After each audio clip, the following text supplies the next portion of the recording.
Hi, everybody. Welcome back to another episode of Making Action Happen. I'm Sarah Blackhurst. And I'm Brian D. McCain. That D stands for... Delirious today, maybe? I don't know. No, Brian's never delirious. We just don't talk about it. That's what it stands for. Don't talk about it. Don't discuss it. You don't know. So I have to tell you, I went back and I started watching some of the older episodes that we have of Making Action Happen. Not older, but, from a few months back. And then I was watching back when the election, just right after the primaries or right before the primaries. And that's when we really started doing all these candidate discussions. And so it was really, really cool to sort of see where we were at then in our thinking and what we thought this all was going to look like and where we're at now. And I have to tell you, on some of the things, you were right on everything. Of course, he always is right on everything. But this election season hasn't gone exactly the way there's been some interesting things that have happened, but we really wanted to have all these great discussions. We've had them, and I think I like them a whole lot more than debates, even though they're way better. Well, I was at CSU Pueblo today. I spoke in a public policy class, and one thing that everybody wanted to talk about wasn't policy, it was politics, like the election and where it's going. The exciting stuff, not the boring stuff. Right. But one of the kids asked, and I call them kids, and they're probably 20, asked, why don't we see more candidates come on and just like talk about the issues instead of doing the debates or running commercials for 30 seconds. And I was like, funny, you should ask that. And then I emailed all these out, and the teacher's like, I'm making all my kids watch this. This is great. This is what we want to see. Thank you for doing this. So, people appreciate it, I think. It's so much better. That's why we're doing all of these. Now, that doesn't say that debates aren't great. Debates are great. We haven't hosted any debates. Of course, I'm moderating the gubernatorial debate next week here in Pueblo, and we like that format, but this just seems so much more genuine. So today we're going to do yet another one with Carol Riggenbach, who is from the San Luis Valley. We've gotten to know her the last few months. She joined Action 22, and then of course, she's from the San Luis Valley, so all of our roads connect with her roads. In fact, she was going to Adams at the same time I was attending Adams, and we never met because I lived on campus and she did not, because she was already doing amazing things with her life at that point, and I was mainly just chasing guys, that kind of thing. I was a baby and just didn't know what I was doing. Living the college life. I was living the college life. We're not discussing the details on that one. That being said, Carol, thanks so much for being here and coming on. It was so great. When I first met you, you had been emailing me and texting me, and I was going to be down the valley, and we went and had lunch at one of my favorite old school places, Hunan's in Alamosa. And I felt really bad because I kept taking calls and doing all this, but it was such a great conversation. And I was really glad to have you as a member of Action 22, you're running. I think you're running for all the right reasons. So will you start by just giving everybody a background on who you are and what prompted you or what encouraged you or why you're actually running? It's not an easy thing to do. No, it's not. But and I'm surprised as I go along on this road, what I'm learning and how this works for candidates and the process within this industry, the politic industry. So, but I decided to run just because I had been doing a lot of homework trying to figure out what is going on, what is really happening within our state when COVID hit. And I was just working along, had my home care agency. I'm a nursing home and assisted living and home care administrator and have been for nearly 30 years. And I actually started out as a certified nurse assistant. So, and I was doing that too while going to Adams State. Oh, wow. Yeah, and had little ones. So when I was figuring out what was really going on and what was happening at our legislative level, then it got my attention because things went so bad for nursing homes. In fact, Colorado, we ended up being number one in nursing home deaths. Number one in nursing home deaths. And most people will think of Cuomo in New York City for that, right? But no, Colorado, we get to be number one in that one too. And that was not okay for me. Not okay for me, let alone of anything that I am. I think people would call me an infection control queen because that's what I would teach, and that's what I taught my staff, all my nursing staff, and visitors and family. When norovirus would go through or flu or whatever was happening and going on, I was very attentive to that and did not want any of my seniors to be hurt. And so then when the lockdowns happened and you isolated seniors into their apartments, and I could go into all kinds of stories of what really did happen and what we were told to do, which would probably shock you guys. That's when I said, okay, enough's enough already. I can't take this. And yeah, it's just super heartbreaking. Even now, there's still stuff going on. Yeah. Even now. Yeah, and it's funny because this policy came down from the state and the federal level to a point. And one thing that always bothered me in politics, you have elected individuals making rules, regulations, and laws on industry that they're not a part of. That could be small business. Like how many small business owners are elected federally or in the state? Nursing, healthcare. I think at one point, we had 3 doctors that were serving in Congress, something like that. And one of them was a veterinarian. Right. And then same thing with small business. And you got like 1 million lawyers up there or lobbyists that run or, you know what I mean? But these people were making decisions on healthcare and they don't understand it. And this is what motivated you to run? It is. Completely, because I want to represent the people, and I don't know if there's ever been a nursing home administrator that's ever ran. I would think that'd be pretty odd. Mm-hmm. So we are an odd breed, I guess, and especially because I've hung in with it for so long, and then started my own home care business, my own home care agency, again because I was pissed off. Because seniors were getting ripped off by long-term care insurance companies. They couldn't get help at home, and so I'm a good fighter in that world too. So, but I believe that the people should be represented by someone that's just plain old blue-collar American worker, and that's what I am. And started out on a shoestring with nothing. And when you just stick with it, then you eventually... things come around, and over the course of time, you can look back and say, wow, I guess I really did get something done. And so I bring a lot to the table. My grandfather actually was Cherokee on my dad's side, and on my mom's side was Choctaw, and you met my mother. I did. Yeah.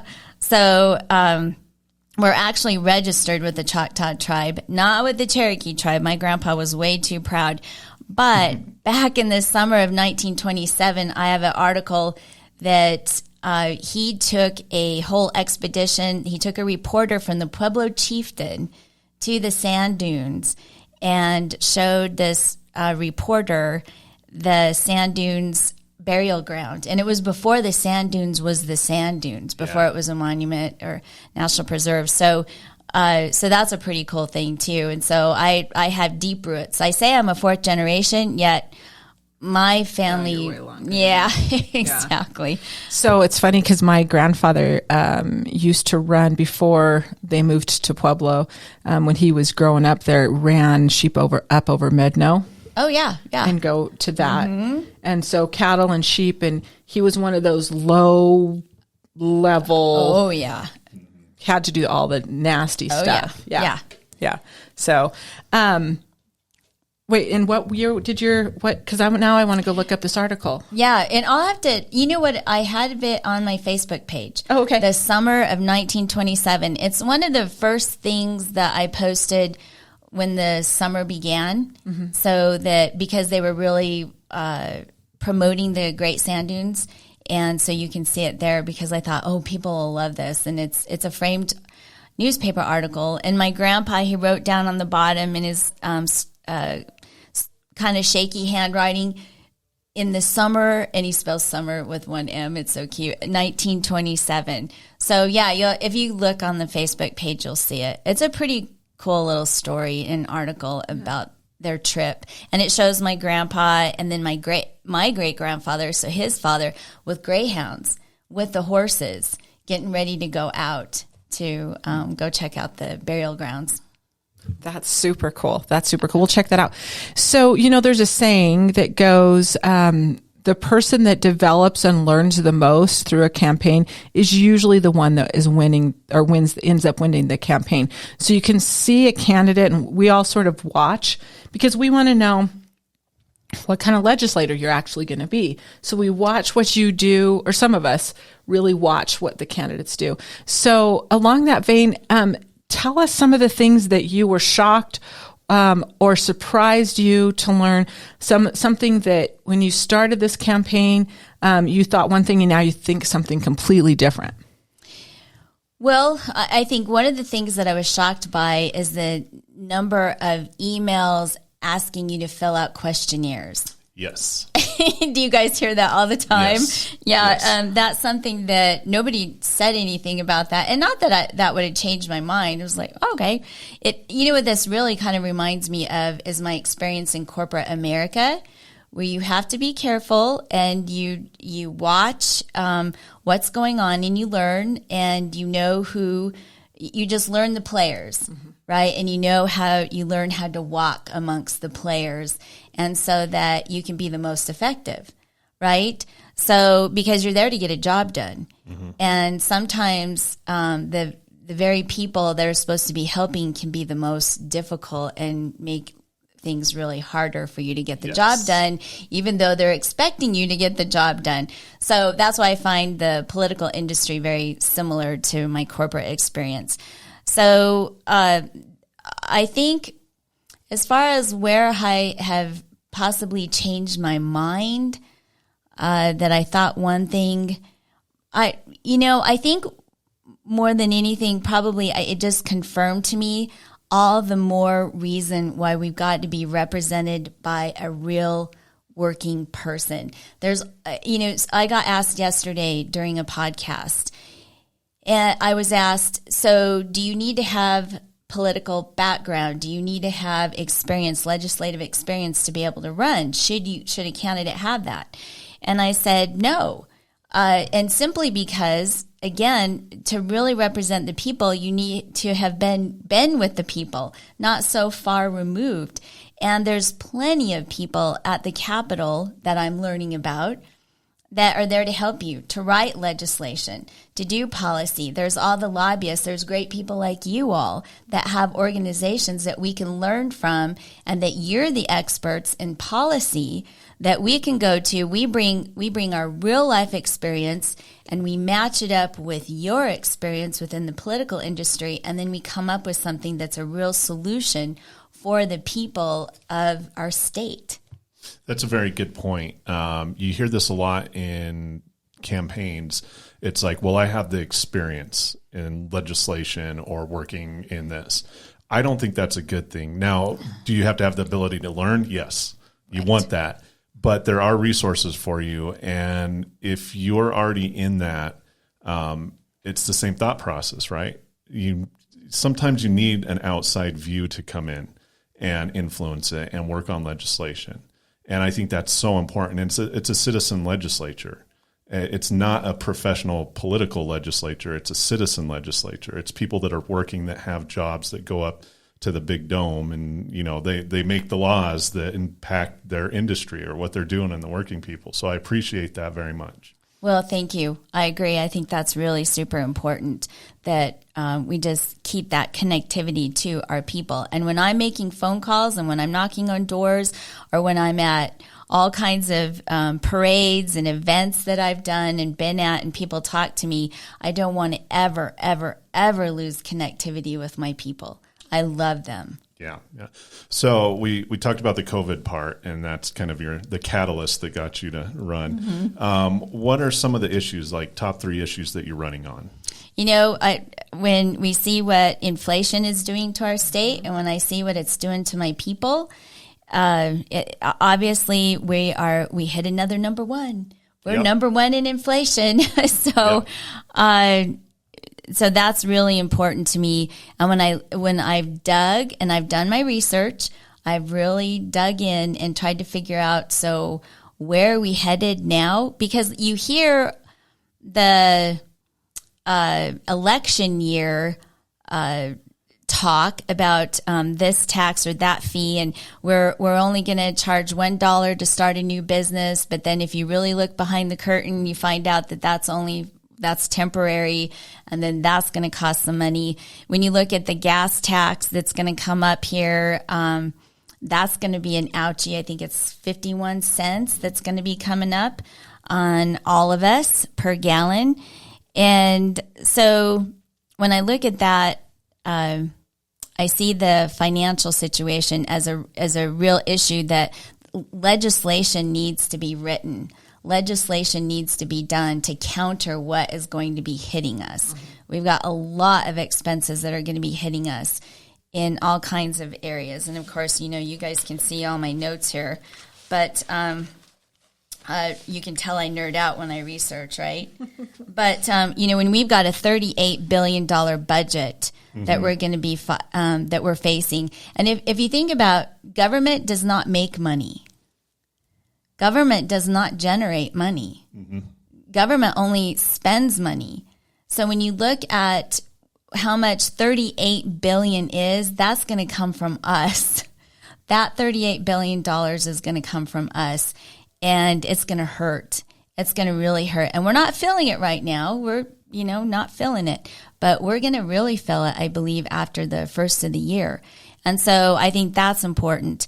Obviously, water. Water is really the number 1 thing for me in my district, because of House District 62 having the San Luis Valley.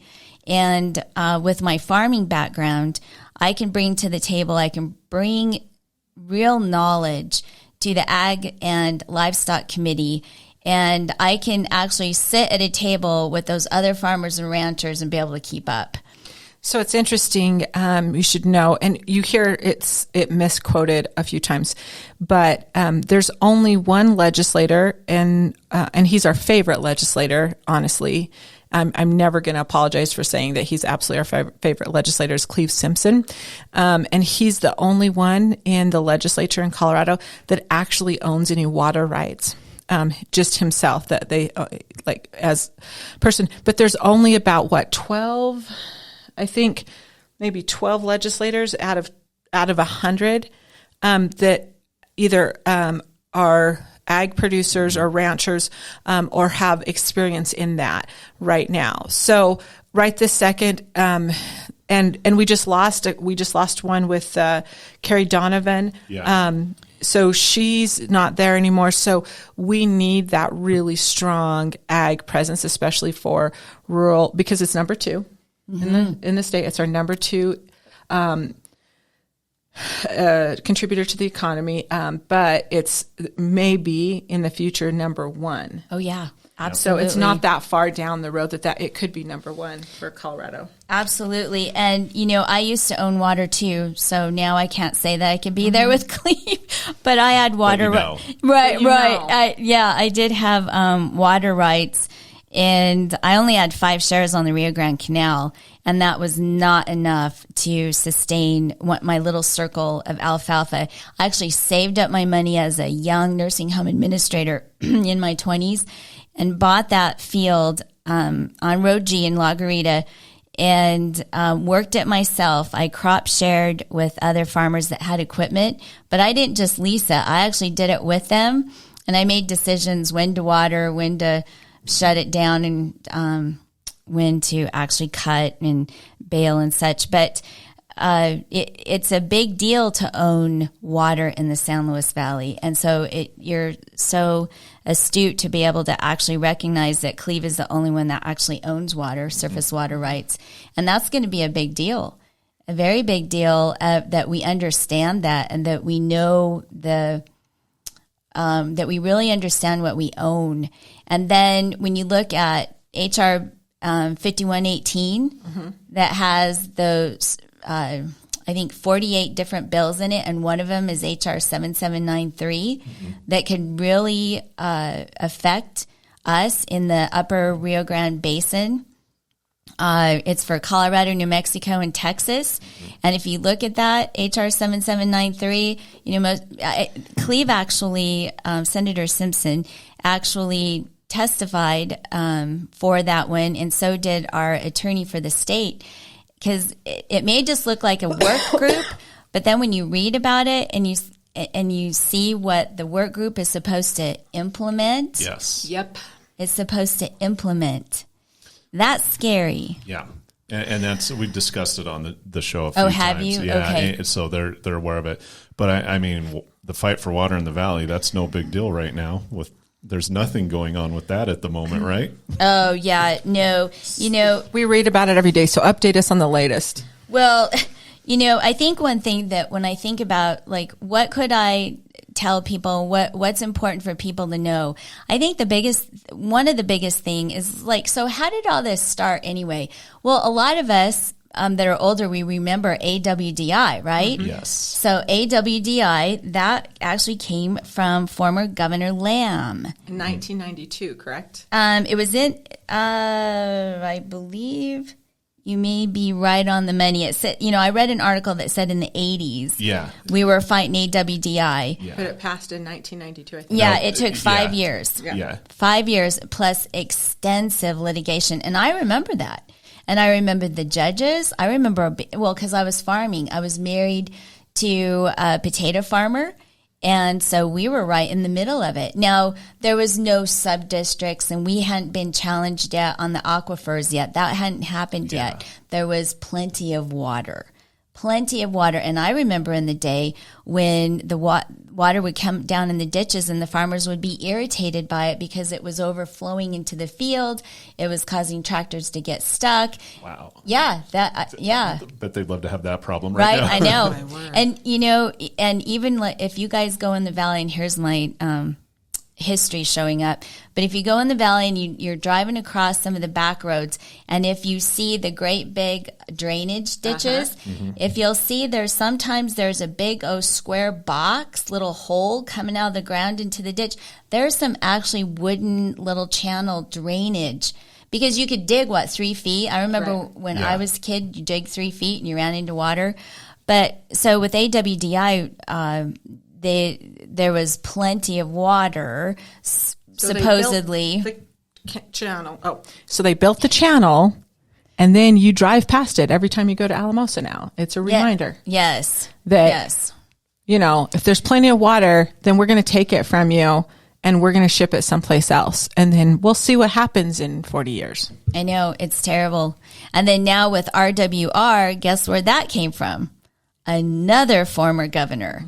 And so that former governor, Bill Owens, so here we are with that. And actually, he got his former, and I don't think I wrote it down, and I actually knew this family very well, and I took care of Mama, that they had ownership on the Baca.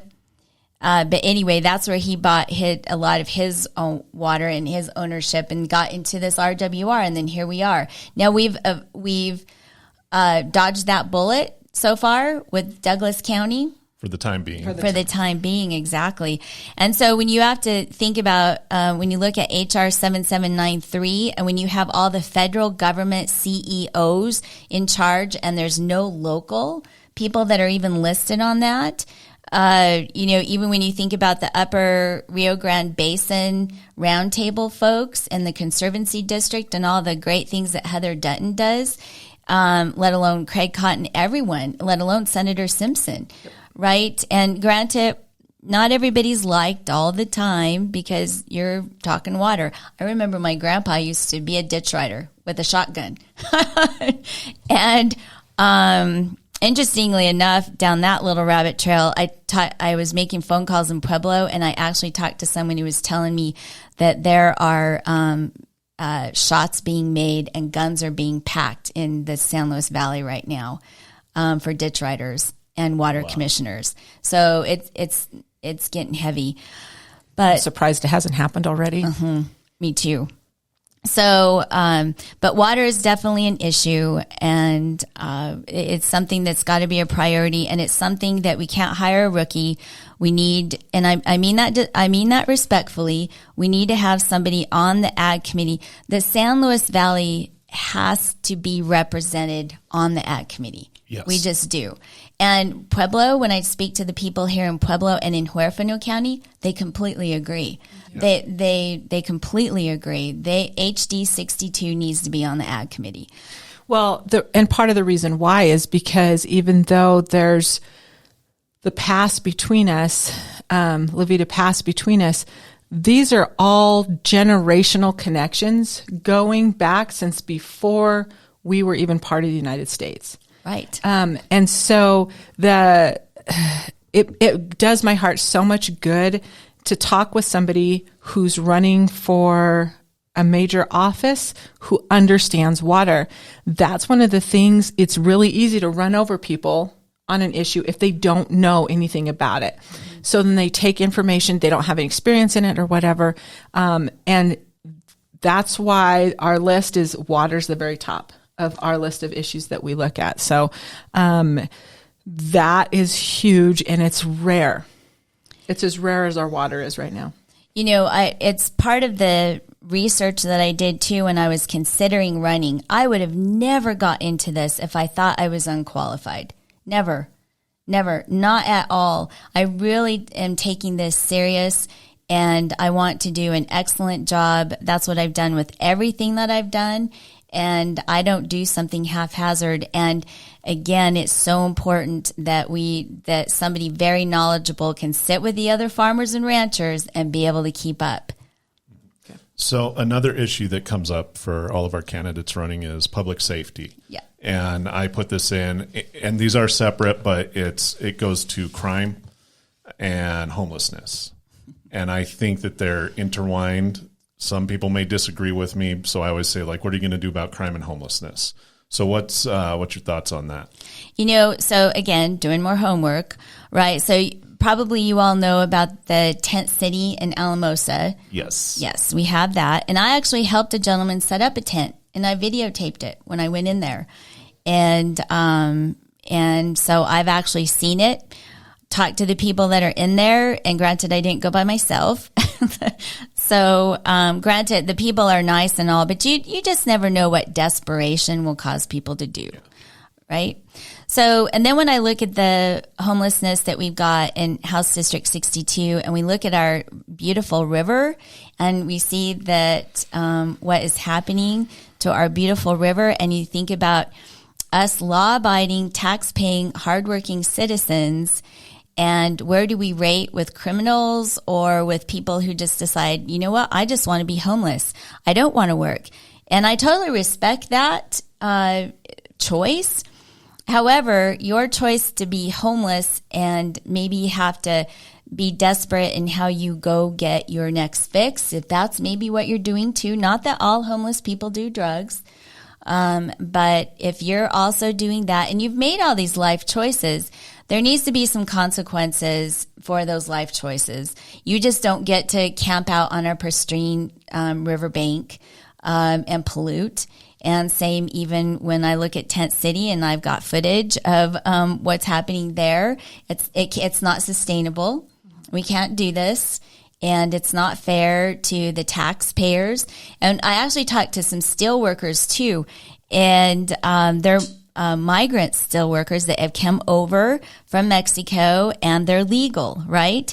And they're hardworking steel workers that are sick and tired, their words, of handouts for other people, right? So when you look at that too, you have to wonder how much that plays into the homelessness, supporting the homelessness as far as just handouts, and then the drugs, the crime that's driven. I need my next fix, so I'm just going to go commit the crime.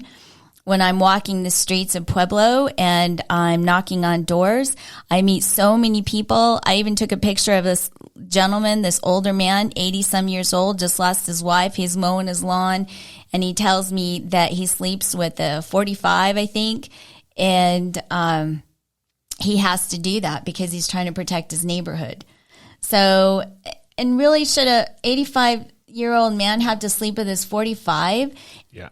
It just, so I believe what we need to do is we need to have legislation that actually addresses that. So if you choose to be homeless, where are you going to go? Do you get to just camp out and be wherever you want? I did a ride along with the Pueblo police, and that night we had to taser a man.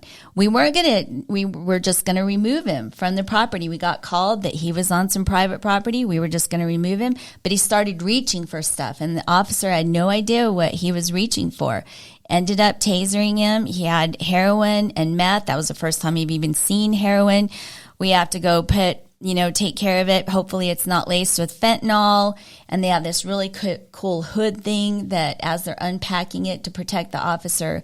So that was nice too. But again, so here we are spending so much time and energy on somebody's choice just to be homeless and lay wherever they want to. So we've got to have some legislation. We have homelessness. We got to deal with it. Yeah, and for people that may not be aware, so the House District 62, a lot of people think of the Valley, Huerfano, that area. Right. But Pueblo is in that, and I believe the stretch of Pueblo that's in it is one of the hardest impacted stretches when it comes to homelessness and crime right now, correct? Yes, and you'll hear that from my people, East Side, especially when you talk about East Side. We've got East Side up to Highway 50, and then Bessemer, which is over there by St. Mary Corwin, and then we've got South Side. So I love it. I love my district and I love my people. And it's the old part. It's the old, small, tiny homes that were the steelworkers' homes. It's so cool because it's so me. The seniors and the old history that was there, and to honor them and to respect what those people did long, long time ago. And it was the best of Pueblo back then. Yeah. So just out of curiosity, and I ask a lot of people who will talk about homelessness, a lot of people aren't brave enough to, by the way, especially if they're running for office. But when you were down in the tent city and Alamosa, and anyone that you've seen here, were they from the San Luis Valley? Or are they from where they're Yeah. Yes. Yeah. Okay. Yeah. Most of them are. And it's interesting That's because interesting. Some of them travel Pueblo to Alamosa, Pueblo to Alamosa. And you know what's really neat about it, though, too, is that you see some people are taking in family. They're taking in family that have decided to be homeless, but then they're going to go back to the San Luis Valley during this winter. They're not going to be able to live in the tents. You know, it just makes me wonder. And I love our mayor, Ty Coleman. Yeah. You know, he does such a great job, and and he commits. You know, when he decides to do something and decides to help, he's not wishy-washy. He goes for it and he helps. And so I certainly respect in him and what he's trying to tackle there, and La Puente and all the people that work for La Puente and what they're trying to do for it as well. So I just think it's important that we really tackle homelessness in legislature. We need to have some people come to the table. And honestly, I've talked to a young lady that she's a whiz with La Puente, and I used to babysit her a long time ago. And now she's an expert. Honestly, boy, I learned a lot from her just sitting down and having dinner one night with her. And man, she just unloaded, and she just talked straight with me and told me straight on what she thinks. And I think she's spot on, you know. And so there's some real experts out there that we can bring to the table. You know, when you think about homelessness too, you know you've got drug situations, and you know you have mental health situations. How much of the mental health situations are being brought on by the drugs? Right? And so there you go. What came first, the chicken or the egg? And so we've got to deal with crime. We have to deal with crime and fentanyl and the loose rules that we have on fentanyl and all kinds of drugs. And people just get a run buckshot with their drugs and whatever else they want to do. And so when you think about the felonies and the misdemeanors that have been dropped down to misdemeanors, that's a situation. And it's obvious by speaking to the police officers and the police chief that's here and all the community programs that he's put on. He's done an excellent job with that. So they definitely, I agree with you, they go hand in hand. And we've got to have legislation that deals with this. It has been brought up many times on our show that a lot of this is a result of legislation that was passed in the past few years, and it's not political anymore. It is bipartisan for our rural communities down here. When you have a Democrat district attorney saying, like, look, this is a result of this, and I generally support this type of thing, but this is the result, and we need to put a stop to this and change this. But it's tough because the cat's already out of the bag.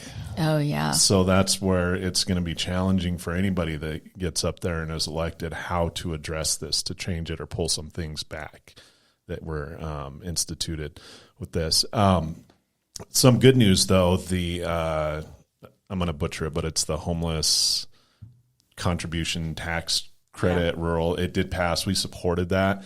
That was a big push by La Puente down in the valley, which basically gives a larger tax credit for donations, philanthropic donations to the rural communities, because, the Denver has money and I want to donate to the homeless shelter. I'm going to donate to Denver. But now if I want to donate to the Valley or Pueblo, I get a little bit more back on my that's great. Credit. That's awesome. Mm-hmm. That is good news. Yeah. Perfect. Yeah, like you said, this the cat's out of the bag. I always call it, too, that the train's left the station and we are running behind this train, right, to try to catch up with it. And it's got a full head of steam. Yeah. It's got a full head of steam on it. So I'm going to end with that question for you. You know, you're going to be in the minority if you win. How do you work with, operate, reach across the line to get things done? You know, within everything that I've done within my lifetime and learning how to work with people and to come to some agreement in some difficult situations that maybe we just don't necessarily agree. And when you think about healthcare, and when I'm taking care of your mom, your grandma, and working with a physician, we all may not agree. And we can get in some really heated situations. And even if there can be really some hot things that I've gotten into in my day. So what I've always strived to do, and even with my staff, when I'm working with my staff and I'm trying to build a super team that can really perform at its best, is first I must understand before I can be understood. And I really try to live by that, because I really need to understand where you're at and where you're coming from and what you're trying to do. And then I always believe that I've got to have faith in you. I've got to look at you and have faith that you want to do good. You're wanting to fix it. Just like I'm wanting to fix it, you're wanting to fix it too. I have to have faith in you. And then I really got to believe that and dive in and try to understand where you're at and what you're thinking. And then I can craft my communication to try to fit you so we can really communicate, so I can hear you, you can hear me, and we can try to get somewhere. So if somebody wants to know more about you, where do they go? They can go to my website, carolforcolorado.com. I think another really good place where you learn about candidates is on their Facebook pages. I think you'll really learn about the candidate. You'll really learn about, so what are they doing? What are they up to? And granted, I'm not very good at Twitter, even though you'll see me on Twitter, and I promise I'll try to get better. But it's tough to do all of it. So I do I keep up really well with Facebook. And so then you can know where I'm at. And you'll also see some of my Facebook posts on my website. So you'll also see that as well. And, can I put in a commercial? Yeah. Sure, absolutely. Okay, so there's one little thing that happened with the Tabor refund, right? The Tabor refund did not get out to the folks that didn't file a tax return. And so it's super, super important. And I talk to people all the time about this, that if you didn't file a tax return, or if you know someone who didn't, you can still get your $750. So you need to, she's specifically talking about seniors. Yes. Who wouldn't have filed. It's not somebody who's trying to avoid paying their taxes. She's talking about seniors. Yes, exactly. Seniors. And I've made a flyer. You'll actually find it on my Facebook page too. And I've tried to make this super easy. And there are some disabled veterans that and why you wouldn't have filed a tax return is because you didn't qualify. You didn't make enough money to file a tax return. So then what you can do is you can just take a picture of this little QR code, right? And then pull down the form, and then on lines 1, 5, and 7, you just write zeros, sign on page 4, and you're done, and you mail it in. And you can get your $750. I can't tell you how many thousands of people fit in this. Yes. And so this is just, and $750 could go so far. It could really help somebody, especially a little nursing home senior who only gets about $75 a month for everything that they've got to buy for themselves in a nursing home. So let alone all of you at home or wherever you may be, and all of your friends and your sisters and your aunties. I've passed out a lot of these at food lines too, where you're giving out food. And so we'll put it up there. We'll put it up. Yeah, We'll thank you so much for the time for the commercial. So thank you all, and thank you for providing this forum for all the people of Southern Colorado. And you guys rock. And I know this is a blood, sweat, and tears project, and it's appreciated. Well, and props for actually putting the American flag the right way. On the I see so many of these where it's the corners on the wrong spot. So yeah, I'm a stickler about that. My family comes from the military. My son was the Air Force, and my dad, and then my papacito, my stepdad, was in Vietnam. So yeah. Very good. Well, time for the disclaimer. Action 22 does not endorse candidates during an election season, but we do support our members, including members running for office. So if you are a member of Action 22 and you're running for office, hit us up at show@action22.org. Again, show@action22.org. And come on, making action happen, and tell us what you're about. So we have we've already put the stuff out for our annual meeting, which will happen in Pueblo on the 21st and 22nd of October. So you will have just gotten your ballot. We're going to do a lot of great stuff with our candidates, our members who are running for office, and so you're going to get to see them. We have a lot of interesting presentations on the top issues that we are discussing all the time from experts who are not running for office. And we will have the executive branch will be also presenting at that. And we're all going to go to a hockey game together. So that'll be a whole lot of fun. That's coming up again on October 21st and 22nd. If you want more information from that, you can email us at show@action22.org, or you can go to our website at action22.org. Chad Vorthman, I know you're listening. It was so great to see you this week. Brian was particularly happy to get out of Pueblo and get up to Denver.